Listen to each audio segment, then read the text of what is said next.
my testimony was not like, oh, I love God so much. It was more like, oh, I don't want to go to hell.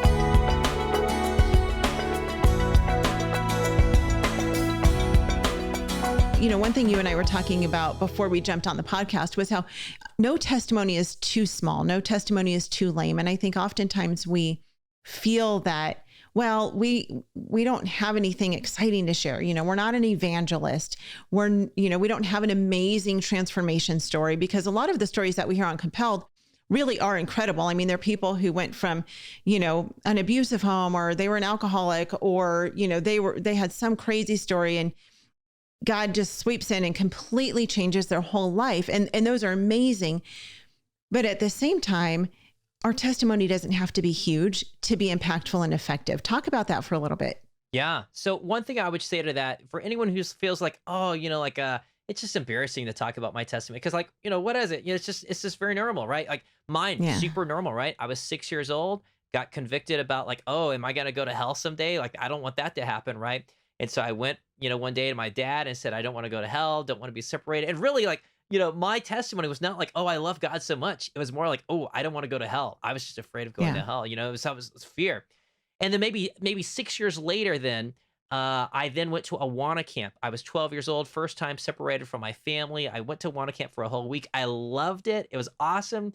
But there I saw all these other kids that were like, having their own daily devotions. We had a chapel every morning, chapel every evening, chapel in the midday, and just all the talks that were going on. And I realized that suddenly I was like, am I a Christian because is this my own faith, or is this my parents' faith? And for me, that was a transformative epiphany moment where I was like, I think this has to be my own faith. I have to choose this. Is this real or not? And so whether I was saved at 12 or saved at 12 or at 6, God knows that. But I know where I am today, and it's been a gradual progression ever since. Well, when I say that testimony right now, like, okay, well, that's pretty normal, right? That's not like this, like, oh my goodness, Paul was a drug dealer, and then, didn't happen that way.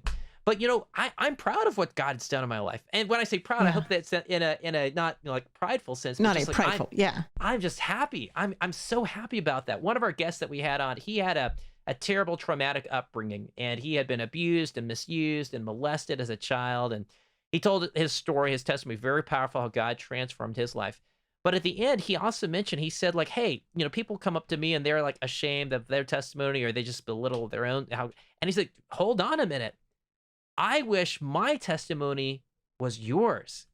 I wish that I had never gone through the things that I went through. I would never wish that upon anyone else. I hope that my children and my children's children, I hope that they have your testimony, that they grew up in a household that loved the Lord. They came to faith at an early age. They never strayed away, and they died serving the Lord. That's the testimony I want my family to have, and I wish I had that one too.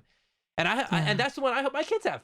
And so like I would just say, like, that's awesome how God can preserve a family and preserve someone, without letting them like fall astray into other crazy things. So yeah, let me just encourage folks that are listening and just say, like, hey, let's all pray that the Lord keeps us in his hand and that we don't stray away. Homeschool Insights is sponsored by CTC Math. If you're looking for a great online math program, visit ctcmath.com and try it for free. For more great homeschool inspiration and resources, listen to the Schoolhouse Rocked podcast every Monday, Wednesday, and Thursday.